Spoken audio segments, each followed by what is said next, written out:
Buenas, les damos la bienvenida a todos nuevamente y les agradecemos a todos por conectarse. Damos comienzo al segundo ciclo webinar en conservación de fauna silvestre, recordando que son 3 charlas en total transmitidas a través de este canal de YouTube.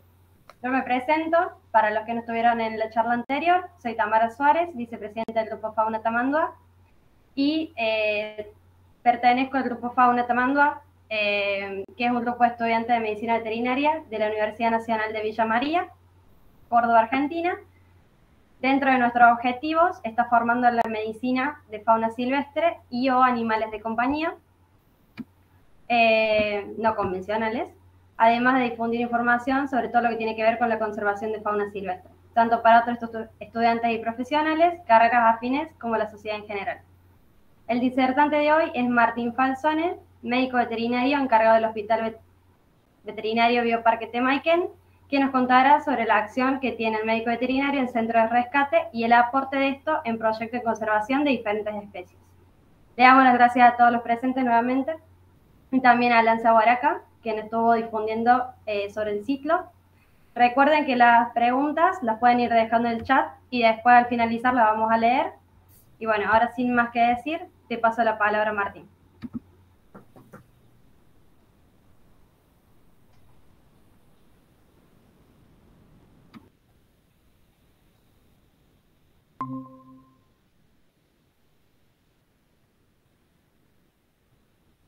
Bueno, buenas tardes. Muchísimas gracias al Grupo Fauna Tamandua por haberme convocado para esta charla. Y la idea es compartir con ustedes a lo mejor un poco de la experiencia, cómo es la acción de un veterinario en un centro de rescate, ¿no? Y un poco por qué me interesaba hablar de esto era porque fundamentalmente a lo mejor la idea que tiene comúnmente la gente de un centro de rescate es un lugar donde se llevan animales, se atienden y se liberan. Y un centro de rescate tiene una capacidad potencial infinita de generar información, de generar trabajos, de generar medicina. Entonces creo que mi intención en este momento era como abrir un poco más ese panorama, ¿no? Y después contarles un poquitito cómo sería el trabajo médico, por lo menos también en 3 pequeños proyectos, del veterinario en proyectos de conservación.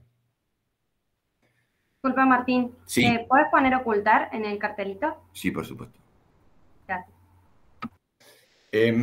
Rápidamente yo quería compartir un concepto con ustedes, que es el de una salud, ¿sí? Que es el que se habla últimamente y es el que tenemos que tener en cuenta. En la medida que no tengamos un equilibrio entre los ambientes en los que vivimos, los animales silvestres con los que convivimos y las personas que somos nosotros, no vamos a poder cuidar nuestro planeta. Entonces es muy importante empezar a entender que esto está interrelacionado. No es solo preocuparnos por las personas, no solo preocuparnos por los animales y los ambientes, sino es un conjunto de todo. Y es algo que tenemos que tratar de lograr, ¿sí? ¿Cuáles son los problemas que enfrenta la vida silvestre hoy en día? Básicamente es el tráfico ilegal de las especies, y esto está dado por la cacería, captura, comercio ilegal y la destrucción de sus ambientes naturales. Hoy en día está muy visto el tema de la deforestación, la fragmentación y la contaminación. Dentro de los programas de trabajo que tiene la Fundación Temaiken, que son varios, uno de estos es nuestro proyecto de recuperación de fauna silvestre y es donde se potencia nuestro trabajo en el centro de rescate. Rápidamente les quería mostrar, este es el hospital veterinario. El hospital veterinario está dentro del Bioparque Temaiken. Contamos con un consultorio, una sala quirúrgica y una sala de análisis bioquímico básica.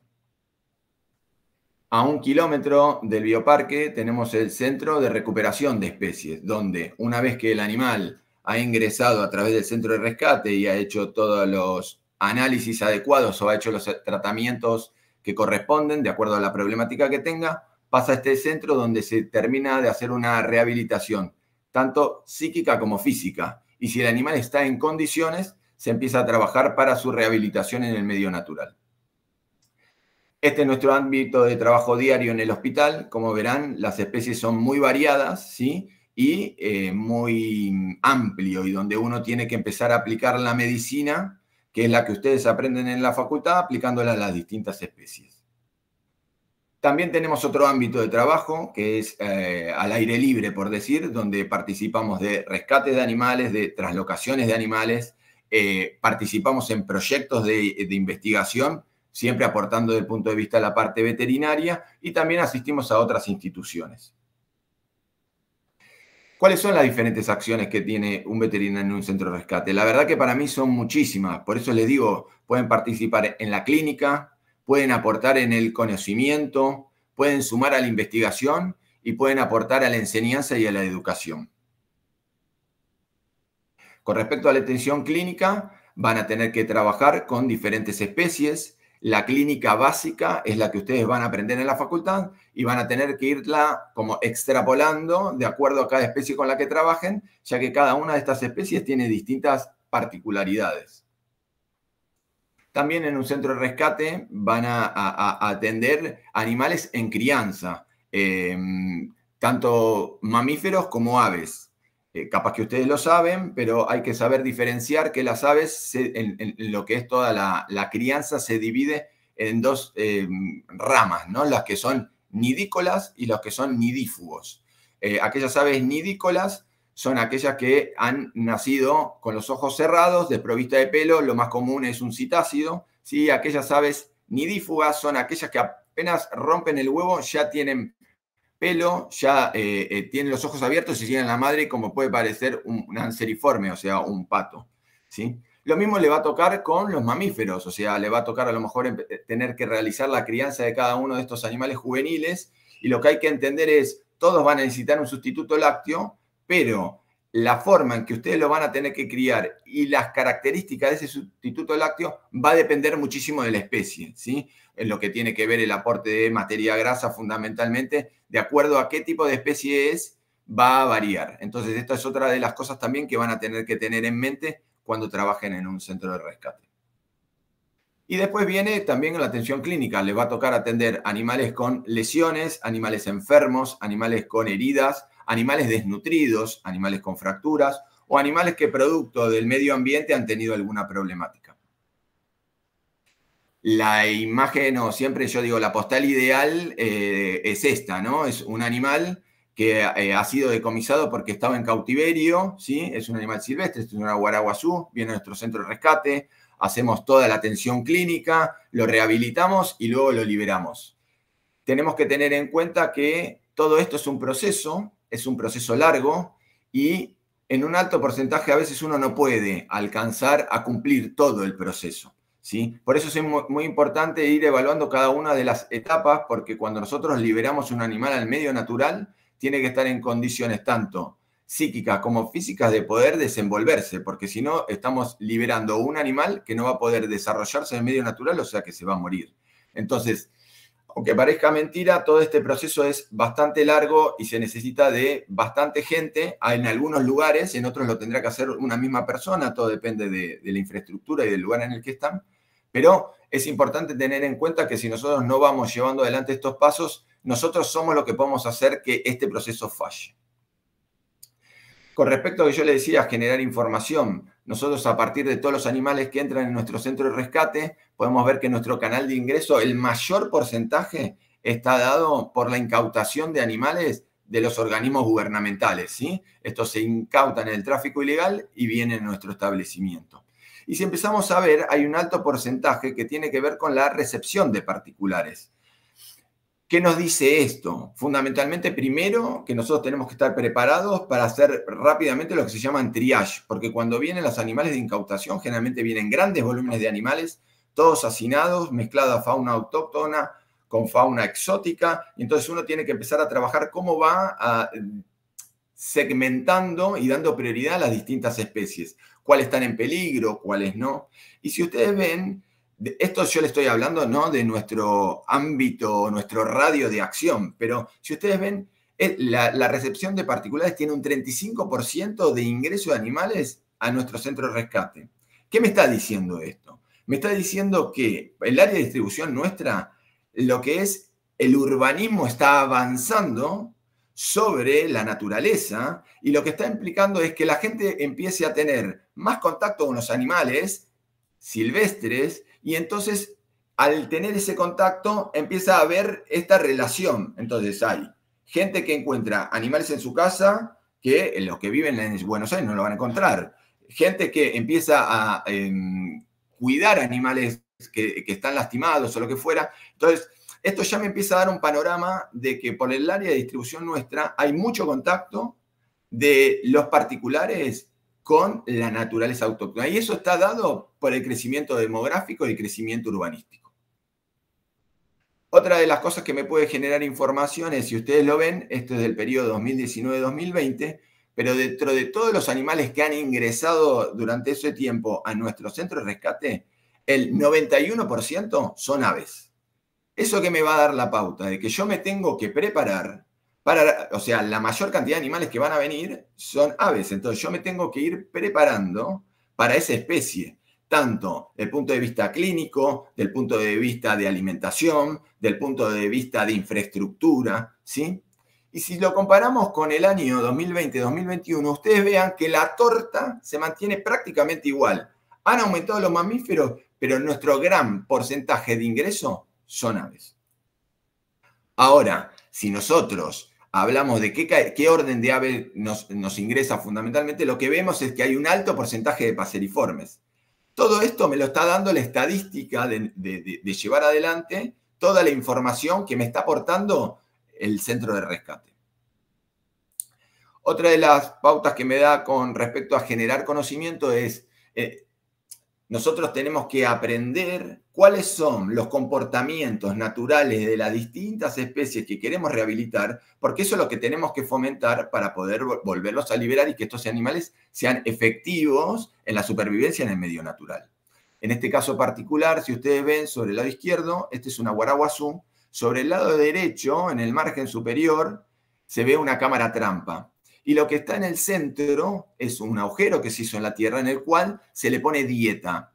Dieta, o sea, de animal, pero muerta, ¿sí? Porque no podemos darle dieta viva. Pero lo que empezamos a generar nosotros son pautas. ¿Cómo cambio acá? Pautas naturales de comportamiento de búsqueda de un animal en la naturaleza. Si ustedes ven y van siguiendo cómo el aguará fue acercándose al lugar, cómo buscó, cavó y sacó la presa. Si ustedes saben, y seguro que lo saben, el aguaraguazú es un animal que su dieta es omnívora, pero fundamentalmente la dieta proteica está dado en pequeños mamíferos y pequeñas aves. Entonces, generalmente el animal persigue a su presa, hurga en la cueva hasta que saca la presa. Entonces, esto me está dando la pauta que este animal, dentro de su recuperación, se está comportando como un animal normal para su especie. Es muy importante ir aprendiendo y generando esta información porque es lo que vamos a tener que ir trabajando con cada una de las diferentes especies si queremos rehabilitarlas para que se puedan volver a liberar.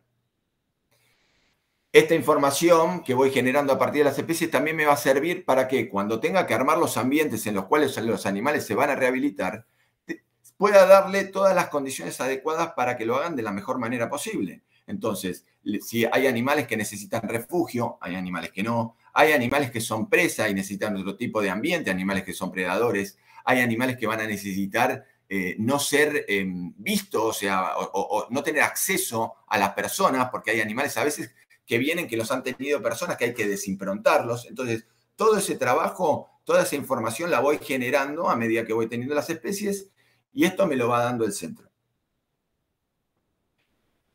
Rápidamente, este es un checklist que nosotros hicimos. Nosotros trabajamos en la recuperación y rehabilitación de ciervos de los pantanos porque está en nuestro radio de influencia. Nosotros estamos en la zona de Escobar, muy cerca del delta, ¿sí? Y lo que nos... O sea, todo el trabajo que nosotros fuimos haciendo con el tiempo con esta especie nos permitió armar lo que nosotros llamamos un checklist. ¿Qué es lo que nos pasa a nosotros? Nosotros estamos a 70, 100 kilómetros del área donde se encuentran estos animales, ¿sí? Nosotros estamos en el casco urbano de Escobar. Y esto pasa en medio del delta, en medio de las islas. Entonces, la primera persona que avista a estos animales no es ni un veterinario ni un guardaparque. Es una persona que vive en la zona. ¿Cómo hacemos nosotros para darle herramienta a esa persona para entender si lo que esta persona está mirando nos implica a nosotros que tenemos que ir a atender o no al animal. Imagínense que cada movimiento para ir a hacer un rescate de un ciervo son mínimo 2 camionetas, una caja de transporte por si hay que traerlo de vuelta, 4 personas, un montón de infraestructura y cuesta muchísimo mover eso. Entonces, a partir de todo este trabajo que vinimos haciendo con esta especie y los animales que iban ingresando en este centro, empezamos a tomar algunas pautas. Por ejemplo, peso y alzada. Y le poníamos mayor a 30 kilos, menor a 30 kilos, o la alzada menor a 1,30 m, o mayor a 1,30 m. ¿Qué me daba esto la pauta? Me está dando la pauta si es un animal que es cría o un animal que es adulto. Si está atento, si los ojos están abiertos o cerrados, si las orejas están paradas o caídas, ¿sí? El ciervo de los pantanos tiene las orejas particulares muy grandes, a lo mejor vamos a ver algunas fotos y ahí van a poder ir entendiendo. Si el animal se deja tocar o no, si tiene heridas, si la persona puede diferenciar que tenga moco en la lagaña. Si ustedes van viendo, son todas pautas como muy básicas que la puede entender cualquiera. Si el animal renguea, si ven diarrea, o sea, que ven los cuartos manchados, si está solo o está en grupo, qué posición tiene el cuerpo. A todo esto nosotros le designamos un puntaje. Entonces la persona va evaluando y va haciendo su primera observación y va indicando qué es lo que a él le parece y suma todo un puntaje. Si ese puntaje, obviamente que esto está como armado, ¿no? Da mayor de 7 puntos, implica que nosotros tenemos que ir a atender ese animal. Ahora, si ese puntaje da menor de 7 puntos, implica que ese animal va a tener que seguir siendo observado y nosotros no nos vamos a acercar a ese animal, o sea, a la zona. Entonces vamos a ir, nos sirve a nosotros como para hacer efectivo que cuando lo vayamos a atender, el animal pueda presentar una problemática. También el centro de rescate nos va a aportar muchísima información para la investigación, tanto el estudio de enfermedades parasitarias, enfermedades infecciosas, ¿sí? Y también nos va a dar el aporte para trabajar con investigadores. Este es un trabajo que se hizo de vigilancia de morbilidad y mortalidad de ciervo de los pantanos en la Argentina, donde nosotros con todo el expertise que teníamos podíamos aportar a todo este trabajo, que si ustedes ven hay un montón de profesionales, ¿sí? Y podemos aportar con nuestro conocimiento, con nuestro expertise, a trabajos de investigación. Este es otro trabajo de investigación en el cual nosotros hicimos un aporte a la revista Edentata, que es una revista que trata sobre una especie en particular. La problemática que nos surgió es que la Dirección de Fauna nos pedía que teníamos que asistirlos a ellos en la contención química de tatú carreta que habían en un establecimiento, pero nosotros no teníamos los conocimientos básicos, teóricos, como para poder hacer la anestesia en estos animales. Ellos necesitaban chipearlos, tomar muestras biológicas, pero sí lo que teníamos en nuestro centro de rescate eran peludos, ¿sí? Si ustedes saben, están emparentados, pertenecen a la misma especie, por más que se diferencien. Entonces empezamos a hacer prácticas de protocolos de sedación en los peludos que teníamos en el centro, y ahí desarrollamos un protocolo anestésico que nos permitió ser efectivos cuando tuvimos que asistir a la Dirección de Fauna. Y lo cual después pudimos contribuir en poder hacer una presentación en la revista, y bueno, eso lo pueden buscar. Entonces, hay un montón de aportes que ustedes pueden hacer a la investigación desde su centro de rescate. También en lo que es investigación pueden aportar a estudios científicos. En este caso nosotros hicimos el aporte a biólogos que estaban trabajando con pingüinos de Magallanes, en Puerto Santa Cruz, en Monte León, que es una reserva donde hay una pingüinera, y estaban viendo o tomando al pingüino como un biomarcador de la salud del mar, ya que el pingüino lo que hace es consumir los peces y a través del consumo de estos alimentos que hace el pingüino, los investigadores podían evaluar cuál era la salud del mar con respecto a la contaminación. Entonces, fuimos allá, participamos tanto en la captura de estos pingüinos, se pesaban, se tomaban muestras de sangre, se hacían lavajes de estómago, y todo ese aporte nosotros después lo volcamos al trabajo que están haciendo los investigadores, ¿sí? Con respecto a investigación también, esto fue un caso particular de una cierva de los pantanos con un cuadro neurológico que nosotros fuimos a asistir porque el animal estaba en la naturaleza, lo encontraron ahí los pobladores, que estaba medio obnubilado el animal. Entonces, una vez, después de haber hecho la captura, pudimos detectar que el cuadro era un cuadro neurológico y entonces nuestras relaciones con distintas universidades, esta es la Universidad de Maimónides, nos permitió poder llevar el animal a la universidad y poder hacer una tomografía y una resonancia magnética y poder determinar que el animal lo que tenía era una atrofia cerebelosa. Todo esto nos sirve muchísimo, porque esto aporta muchísimo. Es la primera vez que se hizo en Argentina una tomografía y una resonancia magnética en un ciervo de los pantanos. Entonces, hay muchísimas cosas que ustedes pueden ir generando a través de, el centro de rescate. Otra de las cosas que también es muy importante y aporta mucho a la investigación es el tema de las necropsias, ¿sí? Y las necropsias a campo. Para mí las necropsias a campo son como una herramienta que nos permite determinar tanto cuáles son las patologías que estaban teniendo los animales en el momento, como poder evaluar la salud del medio ambiente, ya que hay muchas patologías que generan que estos animales se mueran y están relacionados más que en el animal, en el medio ambiente. Y esto sirve mucho al aporte también, ya les digo, para saber cómo está la salud de este medio ambiente y aportar a esto que hablábamos, ¿no? De una salud, que era el primer concepto que hablamos al principio. Dar respuesta a la sociedad. El centro de rescate es muy importante en este aspecto. Como yo le decía que la urbanización está creciendo cada vez más sobre los espacios naturales, la gente toma contacto con los animales y a veces no sabe qué hacer, ¿sí? Entonces, esta posibilidad de poder captar estos animales, de poder atenderlos, nos sirve muchísimo también para hacer educación en la gente, para poder explicarle a la gente qué animal está trayendo, cuáles son las patologías que tiene, por qué el animal lo ideal es que esté en la naturaleza y uno disfrute del animal, que la persona no tiene que estar encima o tocando, sacando animales de la naturaleza, ¿sí? Entonces, este contacto con la sociedad y esta respuesta que damos es muy importante. Y una parte fundamental para mí, más allá de la parte médica, más allá de la parte de investigación, más allá de la parte de generar conocimiento, es la de educar, ¿sí? Yo acá traje 2 fotos de 2 animales que, por lo menos en mi experiencia, no sé por qué, pero siempre tienen muy mala prensa, ¿sí? Y son animales que por esta mala prensa sufren un montón de problemas. Acá tenemos a nuestra izquierda una comadreja.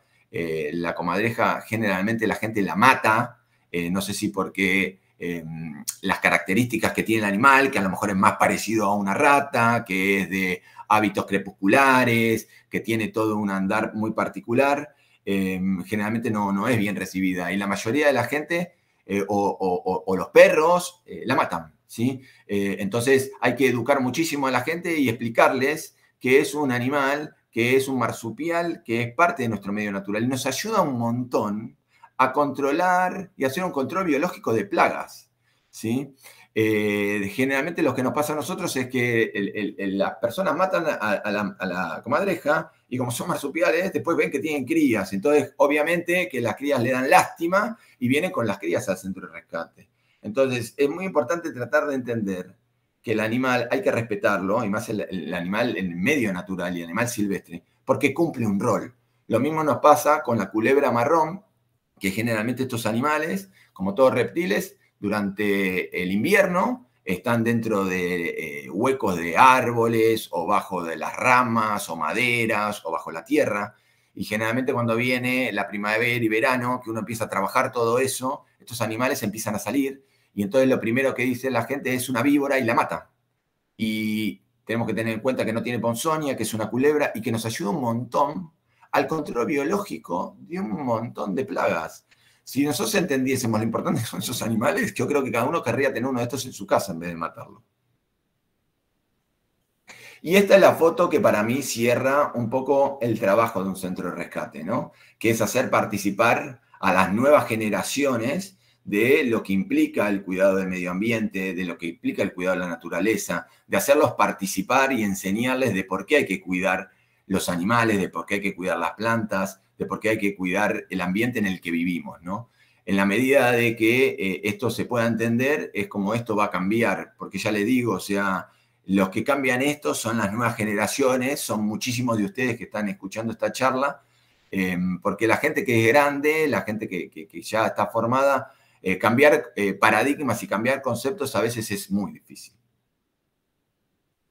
Bueno, el Centro de Rescate también les va a permitir, como yo les decía, relacionarse con otras instituciones, investigadores, universidades, direcciones de fauna, policía ambiental, policía federal, guardafaunas.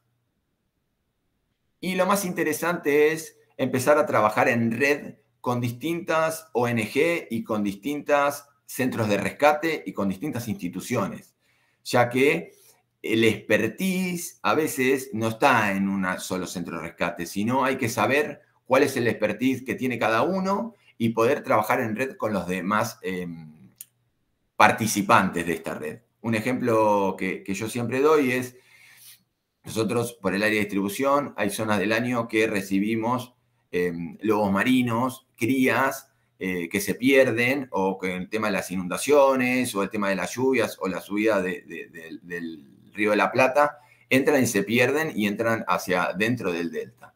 Entonces nosotros los acudimos, hacemos una primera rehabilitación, los estabilizamos y después los derivamos a Mundo Marino, que son ellos que tienen el expertise para poderlos seguir, poderlos terminar de rehabilitar y poderlos liberar nuevamente, si están en condiciones, a su medio natural. También van a participar, como hablaba antes, de decomiso, y acá uno tiene que estar preparado para poder saber armar lo que se llaman triage. Entonces, a veces llegan muchísimos animales y uno tiene que poder entender cuáles son los animales que tienen una posibilidad de salvarse, cuáles son los animales que desgraciadamente están muy mal, y ver un poco qué es lo que se puede hacer con eso. Si vienen animales que son de fauna silvestre, o sea, autóctona o exótica, a cuál se le va a dar prioridad, cómo hay que empezar a trabajar para que estos animales enseguida empezar a generarle condiciones totalmente diferentes, porque el estrés que genera todos estos ambientes hace que los animales vengan cargados de un montón de enfermedades, incluso inmunosuprimidos. Entonces, en la medida que nosotros vayamos como entrenándonos en la llegada de estos decomisos, vamos a ser mucho más efectivos en tratar de lograr que sobreviva por lo menos la mayor cantidad de animales que llegan. Y compartiendo un poco cuál es la acción del veterinario en los proyectos, yo quería traerles rápidamente 3 proyectos en los cuales un poco les quería contar cómo participa un veterinario, ¿sí? En el proyecto de Cardenal Amarillo, fundamentalmente lo que se está trabajando es en la recuperación de cardenales amarillos decomisados, ¿sí? Estos animales llegan principalmente por incautación, muy pocos son por donación de gente que los tiene, ¿sí? Hay toda una cultura popular del cardenal amarillo por sus colores, por su canto, entonces hay un tráfico ilegal importante, eso está haciendo que los animales estén desapareciendo de su área de distribución. Entonces, una vez que ingresan a nuestro centro de rescate, se hace un chequeo clínico, se hace una reevaluación del animal, se hace una rehabilitación y si el animal está en condiciones, se libera y se monitorea en el medio natural.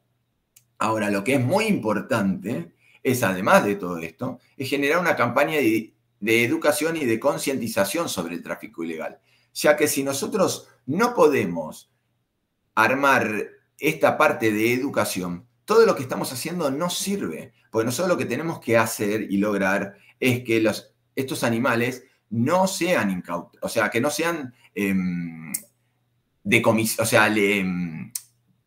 llevados al tráfico ilegal, o sea, que no sean comercializados, ¿sí? Entonces, que sean respetados en la naturaleza. Entonces, es muy importante que nosotros podamos enseñar y dar a conocer todo esto que se hace, que es más importante que lo que se hace, ¿sí? Entonces, cuando llegan estos animalitos a nuestro centro, ¿sí?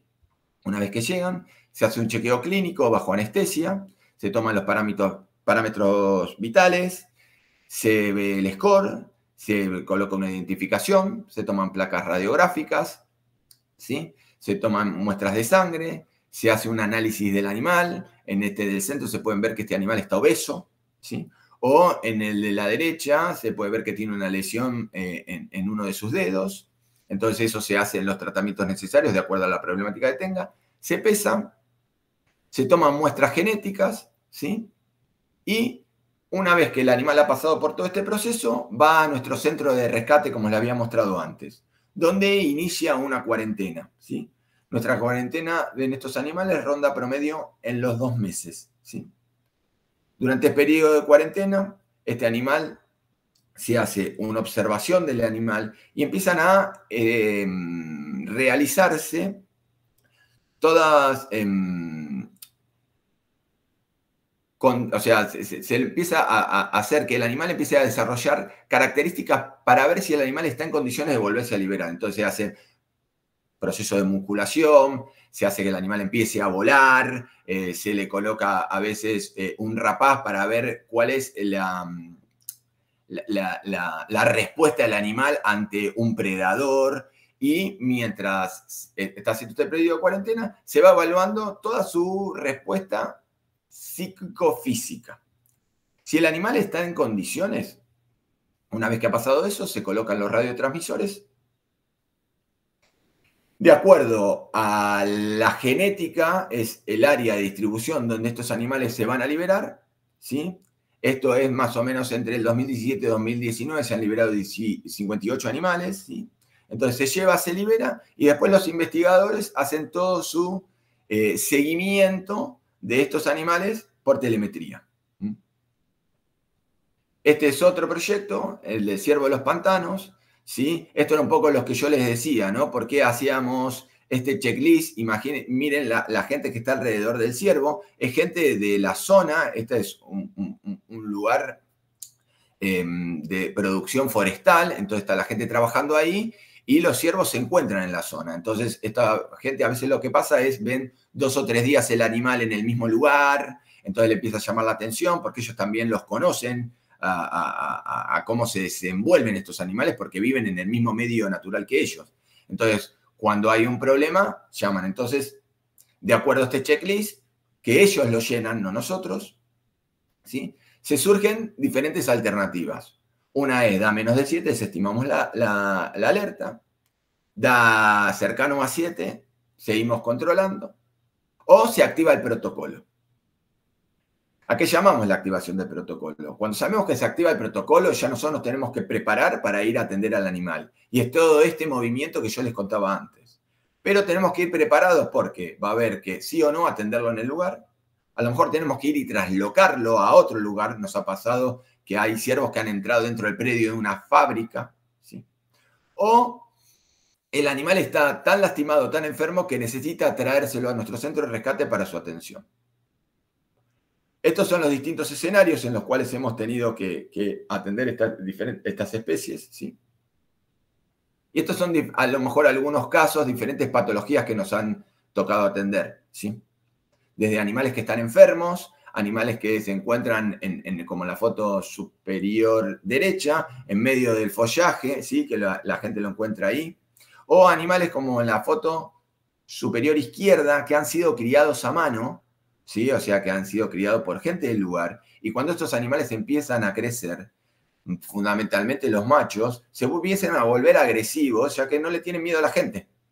Entonces, miren la distancia que está entre la persona que le va a tirar el dardo para anestesiarlo y el ciervo. Entonces, son animales que ya empiezan a ser un problema para la gente que lo ha criado, fundamentalmente.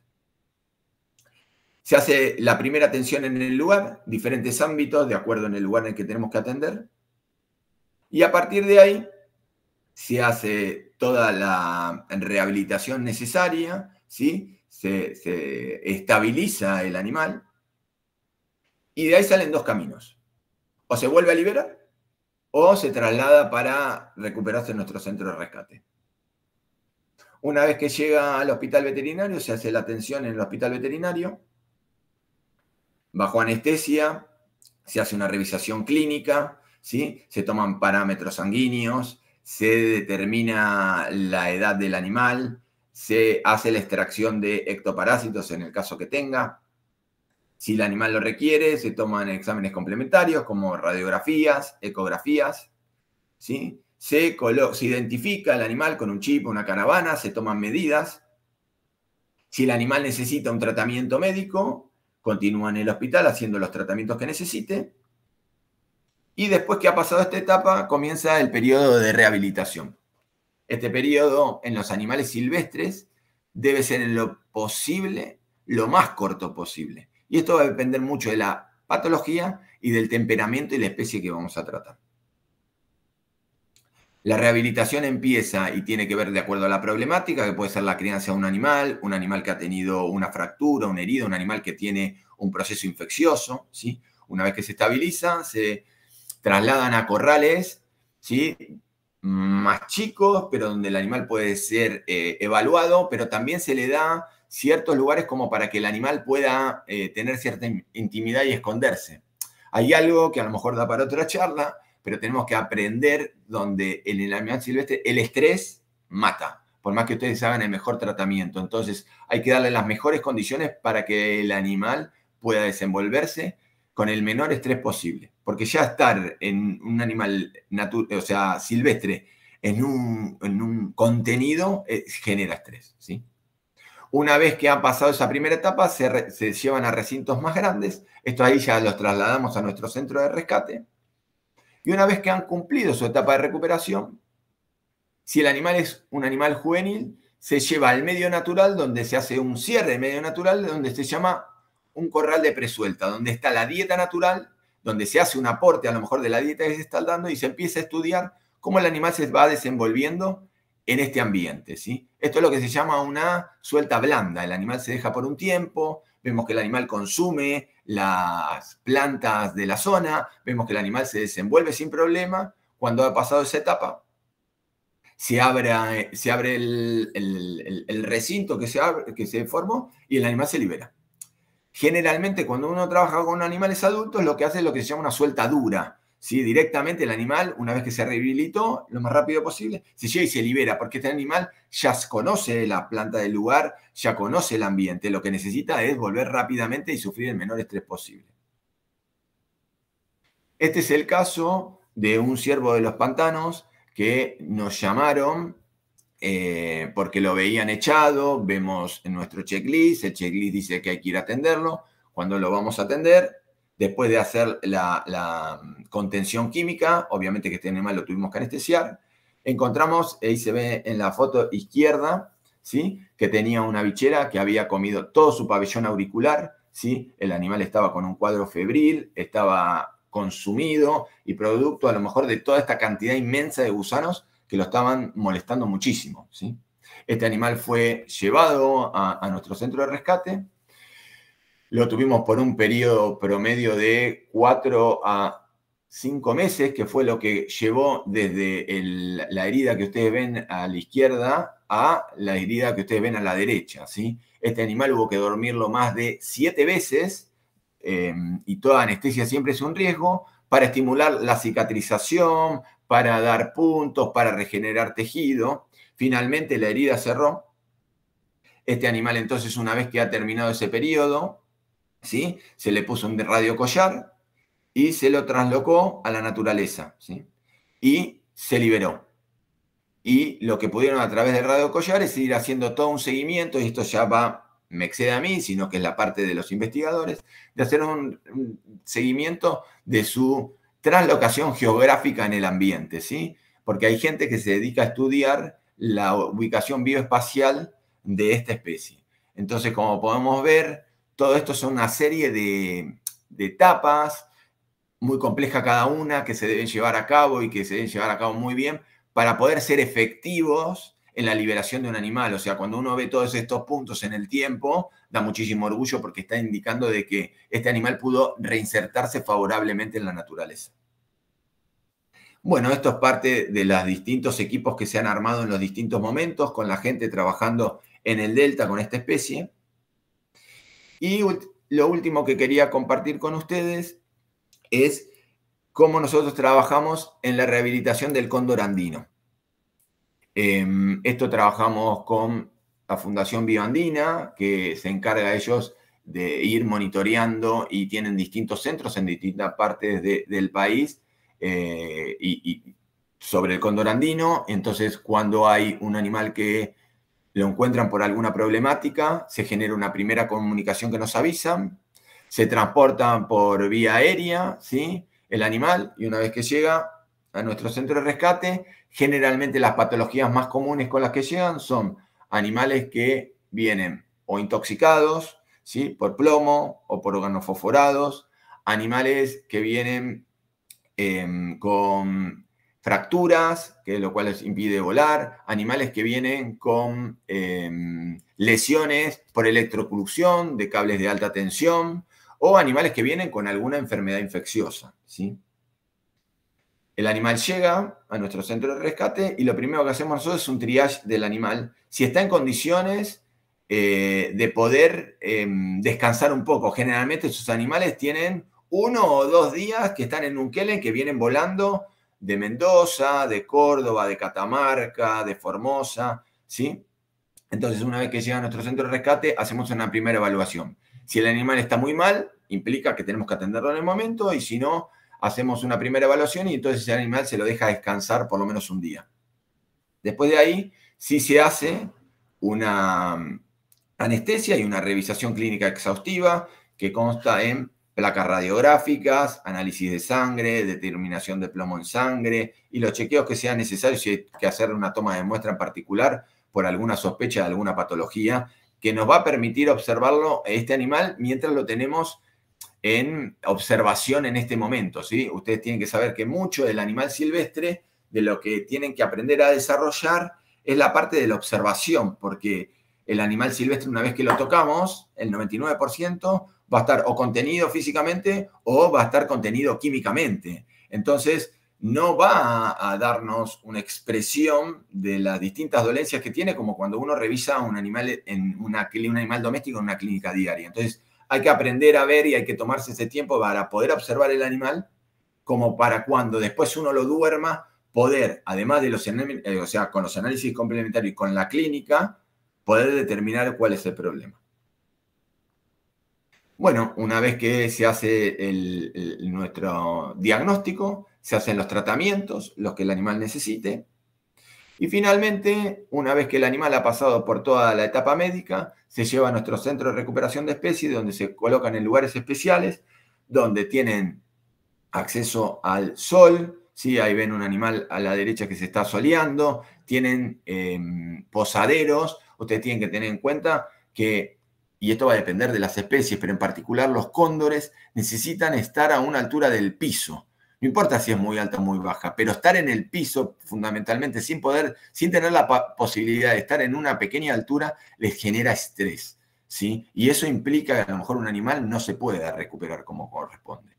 Entonces se los lleva a estos lugares, se los empieza a alimentar de forma natural, ¿sí? Se le empieza a dar presa muerta o pedazos de carne con hueso, como para que el animal empiece a hacer su actividad natural que haría en la naturaleza, y una vez que el animal está en condiciones, se libera.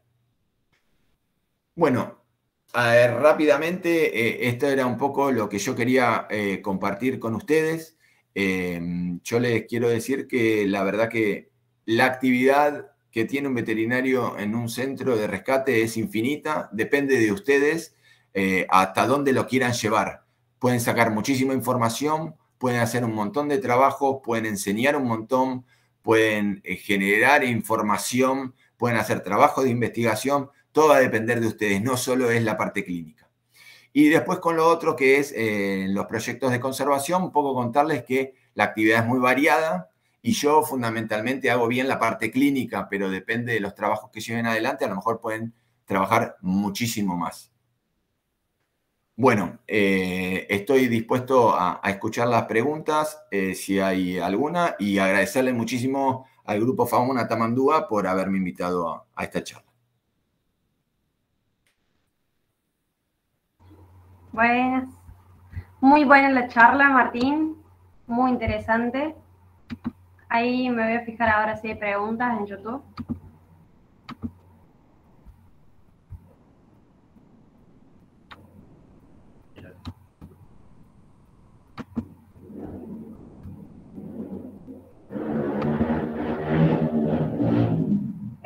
Pregunta Cintia, ¿se puede hacer voluntariado ante Maiken? Bueno, Cintia, muy buena tu pregunta. No tenemos un programa de voluntariado de particular, ¿sí? Nosotros estamos empezando a retomar, que lo habíamos suspendido por el tema de la pandemia. Tenemos un régimen de pasantías, pero las pasantías están asociadas a universidades, ¿sí? No tomamos, o sea, gente particular. Tenemos convenio con universidades y hay cupo para esas universidades y ahí los alumnos se van anotando de esas universidades y nosotros sí les generamos un espacio. Sí, lo que yo te puedo decir, les voy a pasar ahora, el mail se llama residencias arroba temaiken, que es con K, ¿sí? .org.ar, y ahí sí pueden consultar cuáles serían los requisitos que tendrían que cumplir para poder hacer estas pasantías y a lo mejor ver si sus universidades no se encuentran dentro de los convenios, cómo podrían gestionar a través de sus universidades si se pueden generar esos convenios como para poder ser universidades que aceptamos como para tener pasantes, ¿sí? Pero esa sería un poco la manera. Sí les puedo dar el mail que hoy lo estamos dando a conocer. Hay con algunas universidades que hemos empezado a generar de nuevo este contacto y bueno, pero es solo a través de universidades. Gracias, Cintia, por la pregunta.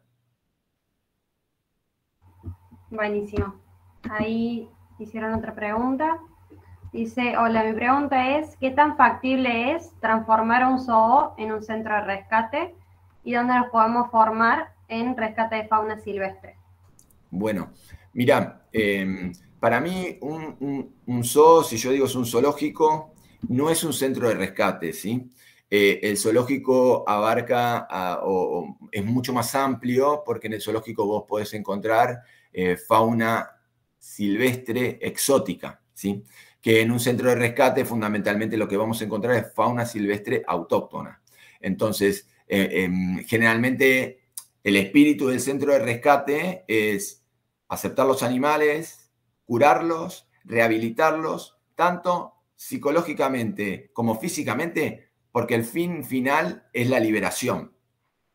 Igual tenemos que tener en cuenta de que generalmente cuando entra un animal a un centro de rescate tiene como 3 caminos, ¿no? O sea, la verdad que si yo te tengo que ser sincero, el porcentaje de animales liberados no es muy alto, a veces es bajo porque tenemos que tener, porque lo ideal es que el animal silvestre lo veamos en la naturaleza, no tenga contacto con nosotros. Todo animal que entra a un centro de rescate porque tuvo un problema, todo animal silvestre, ¿sí? Entonces los caminos es, o se rehabilita, o va a suponete puede ser un centro de rescate, o a un zoológico, se deriva, o hay que eutanasiarlo, ¿entendés? De acuerdo a la problemática que tenga. Entonces, yo creo que transformar un zoológico en un centro de rescate lo veo muy difícil. Sí, un centro de rescate, ¿cuál es la finalidad? Y habían 2 preguntas. Yo no sé si contesté las 2 o me falta. Era si se podía transformar un zoológico en un centro de rescate y la otra era... ¿Dónde se podía formar? Perdón, ¿no? ¿Dónde se pueden formar en rescate de fauna silvestre? Bien. Mirá, con respecto a esa pregunta, la verdad que en Argentina no tenemos un centro de formación de fauna silvestre, ¿sí? Sí hay universidades que están empezando a dar materias sobre fauna silvestre, sí hay grupos de estudiantes, como el grupo Fauna Tamandúa, que se están formando y que pueden generar, porque aunque parezca mentira, lo que está haciendo el grupo Fauna Tamandúa es generar conocimiento sobre estos animales, entender a distintos profesionales y el día de mañana hasta ellos mismos pueden generar charlas. Y después hay maestrías sobre fauna silvestre. Yo no recuerdo bien en dónde, pero no, o sea, no hay una universidad que tenga una especialización específica en fauna silvestre. Un poco se tiene que ir formando uno, poniéndose en contacto con gente que está en el medio. Hay posibilidades de sí hacer esta, como hablábamos con Cintia, pasantías en instituciones que hacen trabajo con fauna silvestre. Hay posibilidades de irse afuera a formarse también. Hay un montón de bibliografía sobre medicina de fauna silvestre. Las posibilidades están. No sé si hay un lugar específico donde vos puedas ir a formarte, ¿sí? Espero haber contestado la pregunta. Sí, se superentendió, Martín. Es tal cual como decís.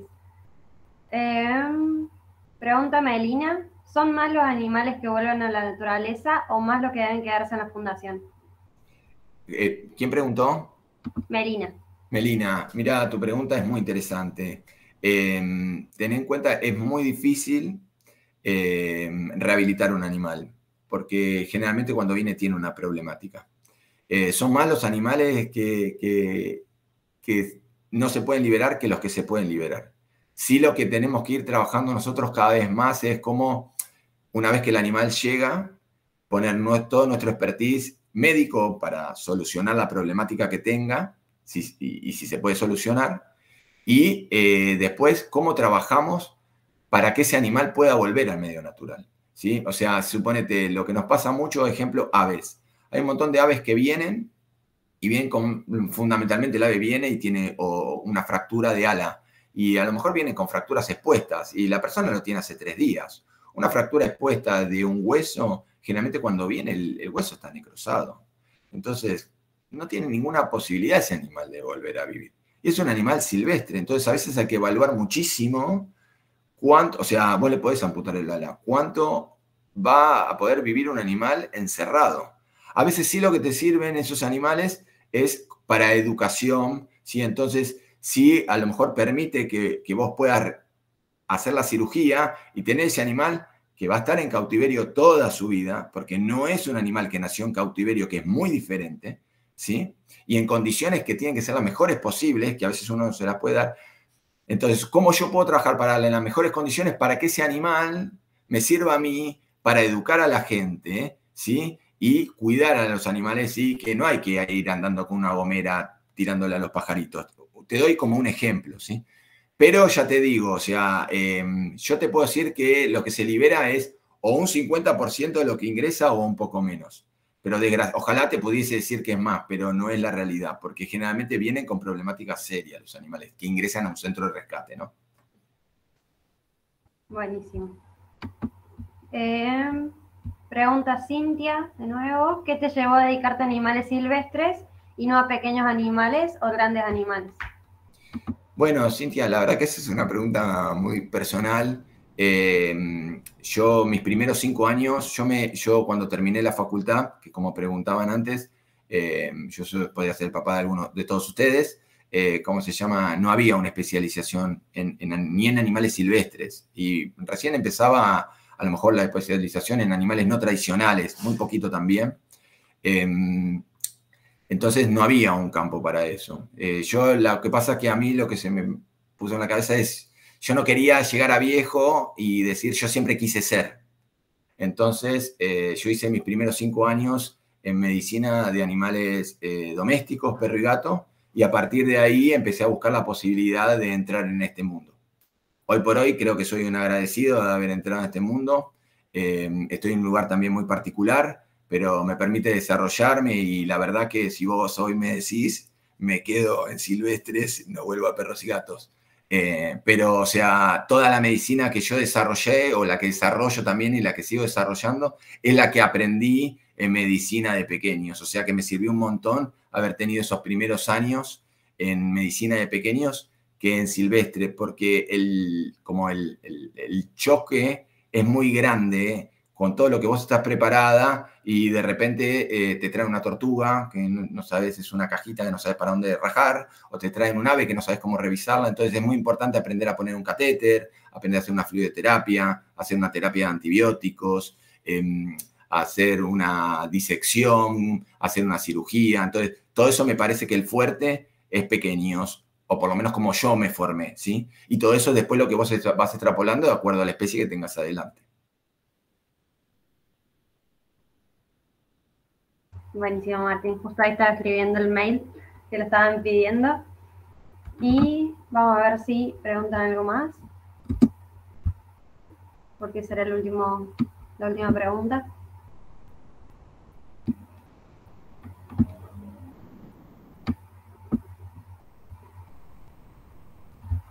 ¿Alguno tiene alguna otra pregunta?